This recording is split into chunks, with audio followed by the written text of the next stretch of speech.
Hey, and welcome back to the Sinful Side of Things, Guardian. I am Mr. Sin, bringing you a Destiny Comic Collection Chapter 2 video. Because the first chapter was just too damn good. I had to keep going with this series.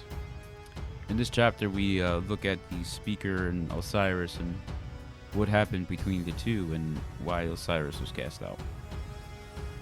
So let's do it.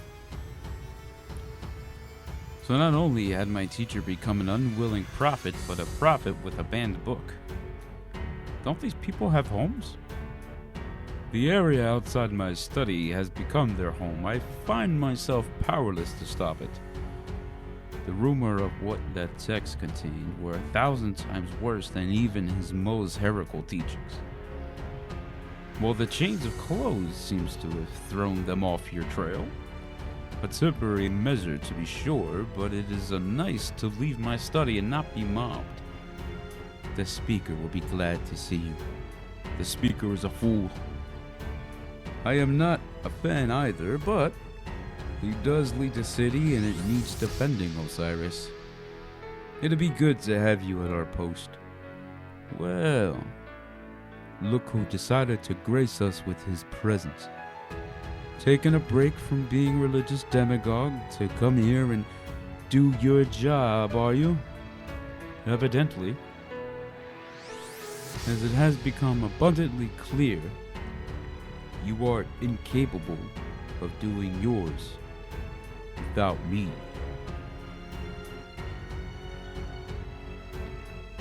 Repeat that, Osiris. I don't believe everyone heard you. Osiris, it would be helpful not to get into a fight here. I said in as many words that we are all here to work. So let's get to it. Ikora has covered in my absence, but you ignored Boltor advice and her warnings. Because of that, Twilight Gap has become vulnerable to attack. I recommend we liar! The Speaker dares address the Great One in such a way? The Speaker practices heresy? You've seen what you have done. Even here your lies infect us. The great Osiris. Pah! Sorry, sir. We'll get back to work, sir. Speaker, I do not solicit, nor do I welcome the followers. But if they subscribe to my teachings, perhaps it is a sign that your understanding of the traveler is at best incomplete and incomplete? I speak for the traveler.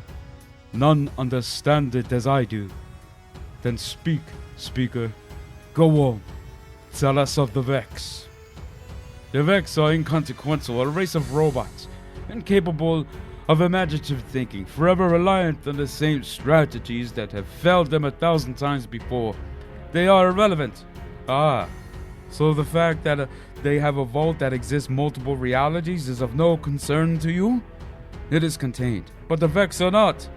They will never be satisfied with a pocket of our universe, Speaker. They are building a new type of simulation engine, and if they succeed, simulations. We are to follow you in fear because of simulations. They are already being able to simulate citizens. I believe they are intent to being simulate guardians. Tell me, Speaker, what happens when they simulate someone from the largest structure down to the smallest particle? Rubbish. It is impossible. I'll tell you what happens. They proceed to perfectly simulate guardians. They can kill or resurrect 1,000,000 times until they know the real deal better than anyone we know ourselves. They simulate the traveler's light, and they'll use that to kill us all. And as the conflict spread, it consumed everyone. They're fighting again? Who's fighting? Who else? Osiris and the Speaker. It is no difference opinion. Osiris is a heretic, and we let him run rampant for too long. Osiris has literally seen the future. He's our leader. All Titans know is punching stuff. I've seen what's out there, and Osiris is right. Future War Cult claims to see the future too, and they're all crazy, just like Osiris. Please, if we can just... Osiris is going to be the end of a city. Too late. Speaker. Sinful sats like you have already doomed us. One more word, Warlock, one more word. Enough! This isn't your fight, Shax. All battles are mine. You whelp. If you want to bigger, take your fight to the Crucible. I'm sure Ikora will be more than happy to meet you there. And after your ghost revives you, maybe then you will be willing to act like guardians. We fight to prepare for greater battles that are to come. And war is coming. It is coming to our city. But before we could face our enemies, we had to settle the war amongst ourselves. The conflict came to a head in many ways things do with politics. Honored representatives of the factions, guardians of the Vanguard, thank you for attending this consensus today. We gather in a dark time, a time when our enemies approach us, every war, to plan for the preservation of humanity. We are gathered for the protection of the city, and we gather for the consider of the fate of who has abandoned his post, and in doing so abandoned us. Even now his critical hour of the Vanguard commander is not here. Where is Osiris? Are we really to be satisfied with our fates left in the hands of his student?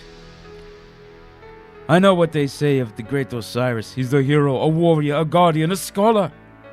But I speak for the traveler, and I know the truth. Osiris is an apostate, a deserter, a coward, a traitor. He's right, isn't he? Osiris says he knows the future, but what if he's wrong? Has the traveler turned against him? The speaker never led us astray before. My children, we must act. This is the fate of the traveler, and all humanity will be decided here. Osiris is a viper, a cancer, and we must cut him out. This is ridiculous. You and I know it, but we need to convince the consensus and the crowd. You say Osiris is a coward, speaker. Would a coward stand alone against not only the forces of darkness, but the very people he's trying to protect? You say Osiris has abandoned us, and yet even now, he's still working to help us. Even if we don't understand what he's doing, we asked him to lead us, but then we decide we had to do more. Tell us the future, Osiris. Save us, Osiris. Think for us, Osiris. Osiris is not a god. None of us are. But he was chosen by the traveler. He wasn't resurrected so he could sit in his chair. He wasn't resurrected so he can serve us, all of us, to be the best of us. And if Osiris says the Vex are a threat, I believe him. You say that we must cut Osiris off if we are to survive, speaker. But the truth is, we won't survive without him. Oh, my poor child. Seeing how Osiris has corrupted you, my resolve is strengthened. There must be no delay, no more debate. I move we save ourselves and our beautiful city. I move we do the only thing we can. The only thing Osiris has forced us to do. I move that Osiris and his heresy be removed from our city. Throw him out! Banish him!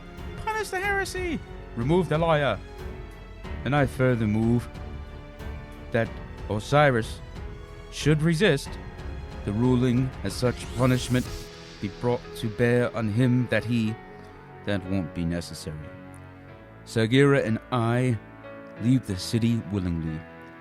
Later, haters. And that's exactly what he did.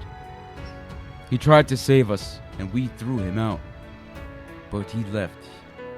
He said he had one last lesson to teach me. He said it would only become clear in time. And I didn't know what he meant. Decades later, I still don't. Nobody has seen or heard from Osiris since his banishment. Nobody knows what he's been doing, or we don't even know if he's still alive or on our side. But I do know a few things the others don't. I know I have to help him regardless of the consequences. And I know that whatever happened to Osiris, you've got the answers. After all, you know the truth about all this. You're the only one in the universe who does. Prophecies are tricky things. they change the future, they foretell. Osiris.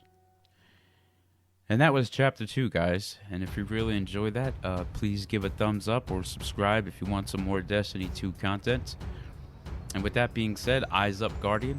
And if you ain't sinning, you ain't winning. So whose side are you on? Were you on Osiris' side, or were you on the speaker side? And by the way, Shadowkeep looks to bring Saint 14 back. I think Saint 14 is coming back, but the portal by Korra is making. Eyes up, Guardian.